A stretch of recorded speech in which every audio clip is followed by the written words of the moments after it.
Well, good morning. I remember watching a interview with a Supreme Court justice. They were asking about his life and how he got to where he did. And he said he remembers helping his son. His son was having trouble with homework. And he was reflecting on his own life, and he said, here's the deal. If you work really hard and you do all your homework, one day, you can get a job where you do homework for the rest of your life. And I was thinking, I remember every year in school thinking, this is never going to end. And then I ended up getting a job and a career where for most of it, I was going back to school every single year. Maybe you've seen these people who are in graduate school and they're holding up the sign first day and it's like, 21st year or whatever it is, how many years they've been in school. Maybe it feels like that for you. And I don't just mean if you're a teacher or a student or an administrator. I mean the school of life. It can feel as if you thought when you were younger, things were going to be very, very different. And then you find that life continues sometimes in the same ruts or the same experiences. And you wonder, what am I supposed to do with this? And it can cause us to get very, very used to things the way they are. But what school is supposed to do for all of us is it's supposed to awaken us to new possibilities. And I believe that's what church does every single week. When you get reflective about what's in the Word, when you hear prayers asking for God to use us and mold us and guide us, when you take the Lord's Supper and you're reminded of the difference that Christ did make and wants to make in your life, it's supposed to refresh us and renew us. Right in the middle of the book of Lamentations, this terribly sad, weeping book, the text says, "But this one thing I remember, and it gives me hope. The steadfast love of the Lord never ceases. His mercies never come to an end." And then my favorite line, "They are new every morning." So as you are facing, whether it be a new season of your life, a new quarter of your year, a new school year, or if it doesn't feel new, what does it mean to start thinking anew about the life you live? I want to suggest three helpful habits, three helpful goals for the upcoming year that we glean from Scripture about how to make the most of where we're at. And so the language will sound as if I'm talking to students in school, but please apply it to your life where you're at. First, learn something. Now you say, well, what is that supposed to mean? That seems pretty simple. No, I think this is extremely important. In Proverbs chapter 4 and verse 7, the writer says that whatever you do, make sure you get wisdom, and in your getting, get understanding. Some versions say, whatever you do, make sure you gain insight. What's the point of this very wise book saying being very wise is very important? Well, it's because of what's going on in our world. And I don't just mean in 2025. You go read any of the books of the Bible, especially among the prophets, and you'll find the prophets saying something's wrong. And the problem is that God's own people seem either unaware or uninterested in figuring out what is right and how to make things better. In the book of Isaiah, Isaiah says, my people, speaking on God's behalf, my people are going back into exile because of lack of knowledge. In other words, they didn't know, they didn't remember, they didn't read, they didn't listen, they didn't study about the things that lead to exile. And that's why they're going back in. You've heard the phrase, those who don't learn from their history are doomed to repeat it.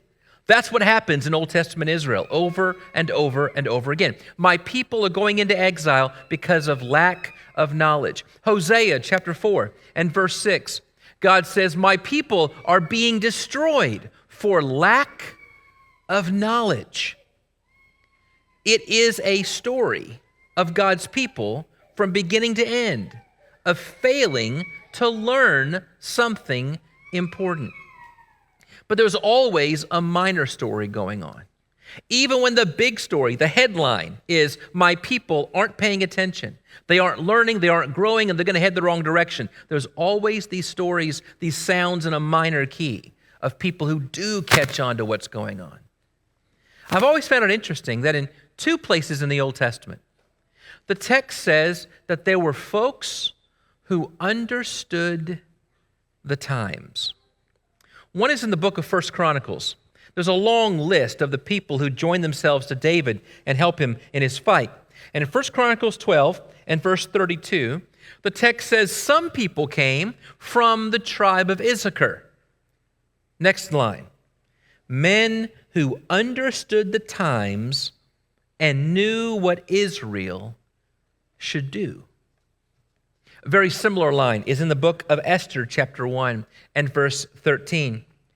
The king said to the wise men who knew and understood the times, those who were versed in the law and in judgment.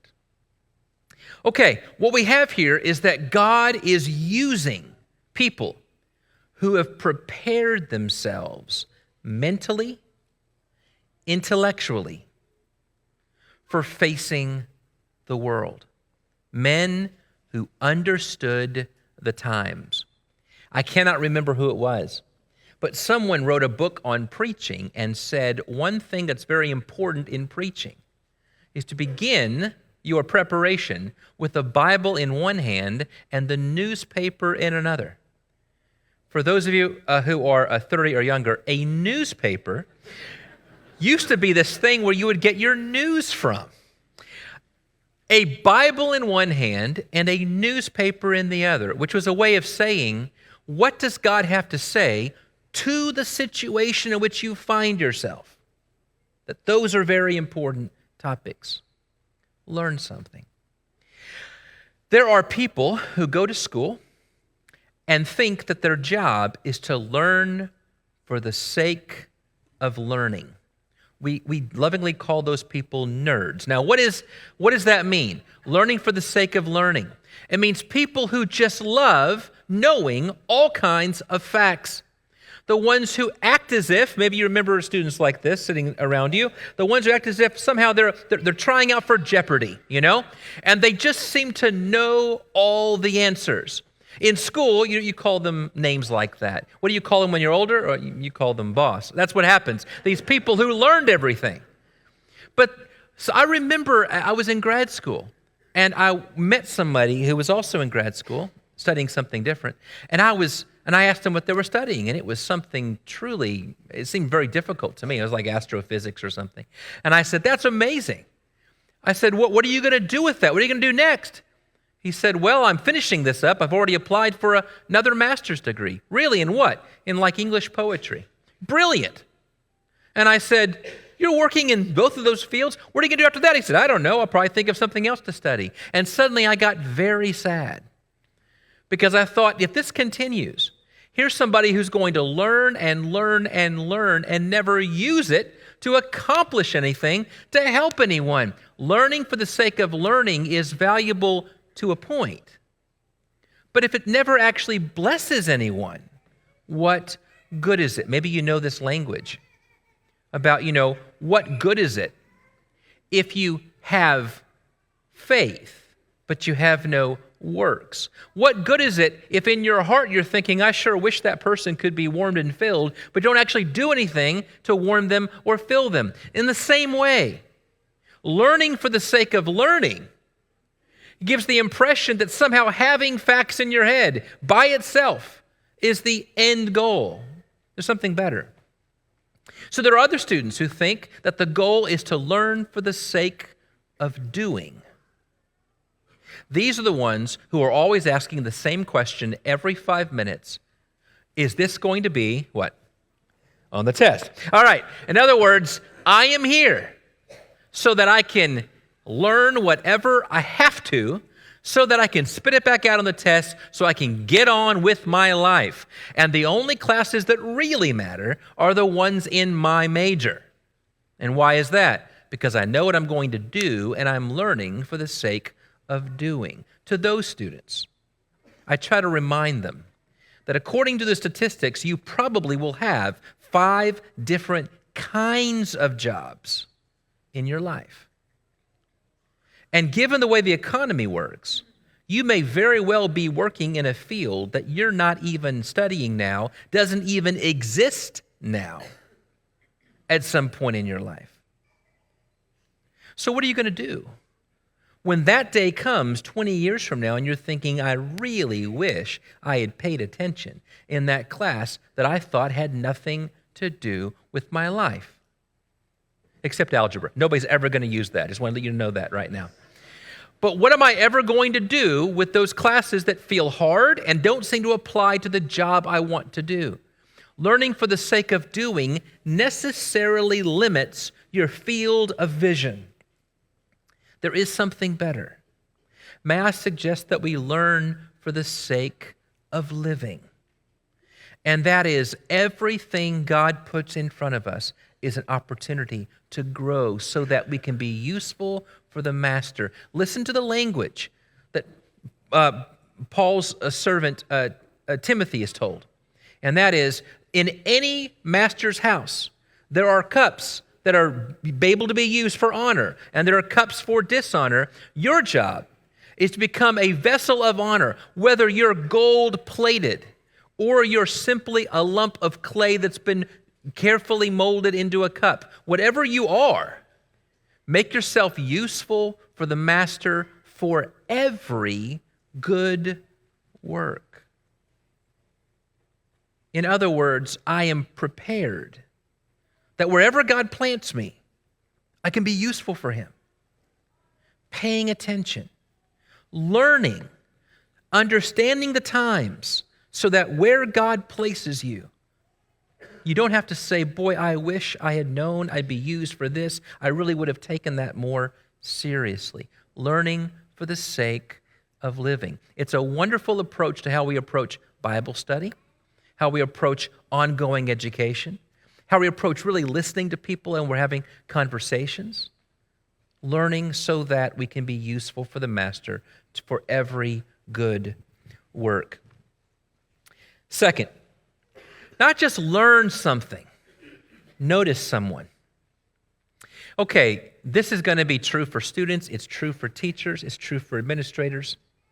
There are people who come into your life that make a lifelong difference for you.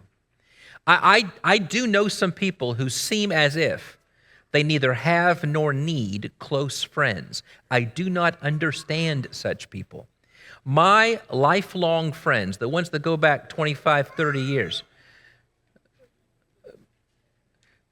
I'm older than that, but I'm trying to think if I know anyone from when I was 2. I probably do.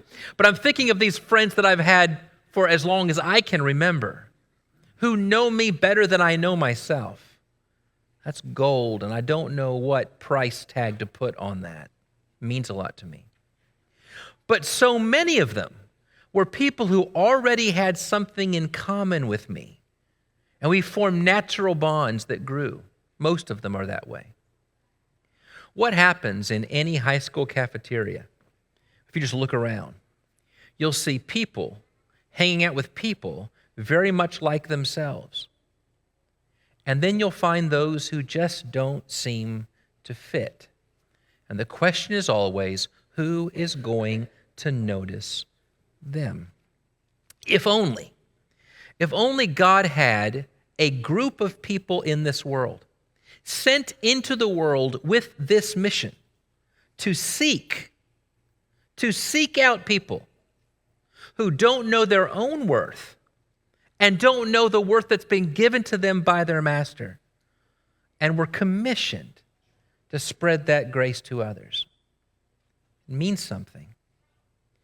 When Jesus was walking into a new village, there was a very short man named Zacchaeus who wanted to see Jesus, so he climbs up in a sycamore tree. Now, It's obvious why he gets up in a tree. The text says he's short. He wants to see. That makes sense. But I also imagine there weren't a whole lot of close friends who would let him sit on their shoulders. You see, he had made a living, a reputation, in which he's taking money from other people, and it was very common to swindle people in doing so. And when Jesus walks by, it is so important to see this. Jesus notices him. He sees him, and he doesn't just see his existence, he sees his potential. And he knows him by name. And he says, Zacchaeus, hurry up and come down. I must go to your house. You know how the story ends. He hurries down quickly. He comes down. The text says, standing, he says, listen, I am going to give back. If I have defrauded anybody, I'm going to give back. I'm going to make it right and then some. That's what happens when you come in contact with Jesus. That's how it changes your life from the inside out. But notice, please, Jesus didn't wait until Zacchaeus came to him. He called Zacchaeus to come to him. It makes a difference when you notice someone.